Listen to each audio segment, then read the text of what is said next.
Bugünkü insanlara en çok neyi tövsiye edersiniz? Bismillahirrahmanirrahim. Elhamdülillahi Rabbil alemin. Əmmə ba'd.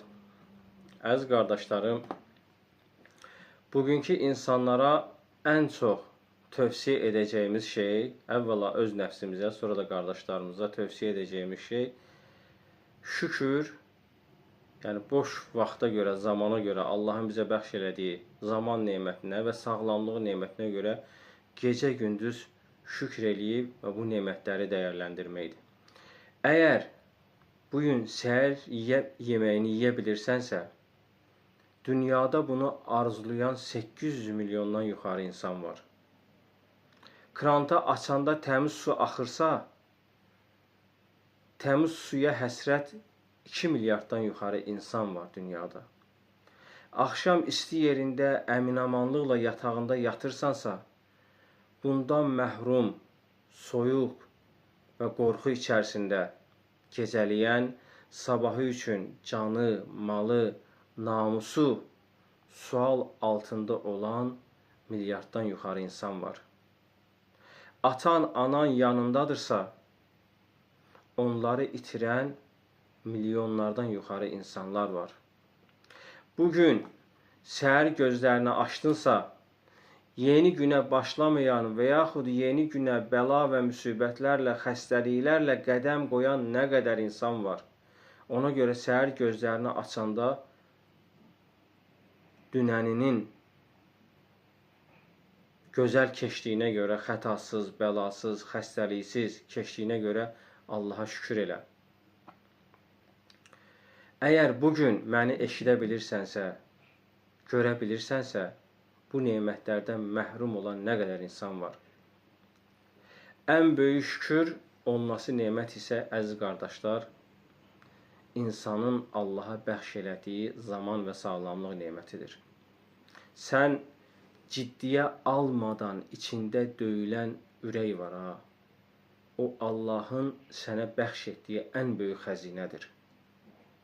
Ən böyük sərvətdir, ən böyük zənginlikdir. Çünki o dayandığı zaman sahib olduğun hər şey sona çatacaq. İndi fikir verdiniz zaman nə qədər önəmlidir. Çünki vaxt bitdiyi anda mal, mülk, pul, para, şan, şöhrət, hər şey onun bitdiyi üçün bitəcək. Ona görə də can sağlığı və vaxt, əziz qardaşlarım, hər şeydən əvvəl gəlir. Çox vaxt insanlar mala, mülkə, məqama görə elə mübarizələr, elə kin-küdurətlər, elə qurbanlar, elə davalar, elə dalaşlar aparırlar ki, dünya əllərindən çıxmasın deyə elə qurbanlar verirlər ki, baxırsan ki, vaxtı boşa gedəndə tükləri belə tərpənmir. Uğruna savaşdığın həyatın ana sərmayəsi olan vaxt, zaman, aldığın sayılı nəfəslər bitəndə topladığın hər şey sona çatacaq. Gəmiyə önəm vermək lazımdır. Çünki içindəki mallar o batdığı üçün yox olur və hər şey məhv olur. Görə bilən gözlər, vallahi tuta bilən əllər, vallahi yeriyə bilən ayaqlar Allahın bizə verdiyi ən böyük elə ki nemətlərdəndir. Onu ancaq itirən bilər. Necə ki Peyğəmbər sallallahu aleyhi ve sellem buyurur, iki nemət var ki, insanlar o nemətin varlığından qafildirlər. Biri boş vaxtdır, ikincisi də sağlamlıq. Bunlar adi elə belə şeylər deyil, qardaşlar. Çox önəmli nemətlərdir.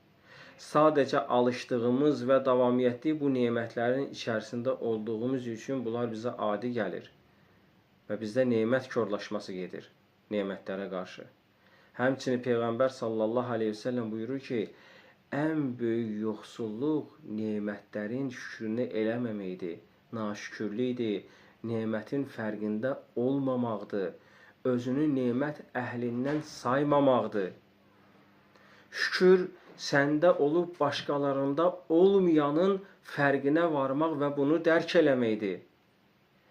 Ən böyük şükür olması nemətlər isə yenə də deyir ki, zaman və sağlamlıqdır. Boş vaxt və sağlamlıqdır.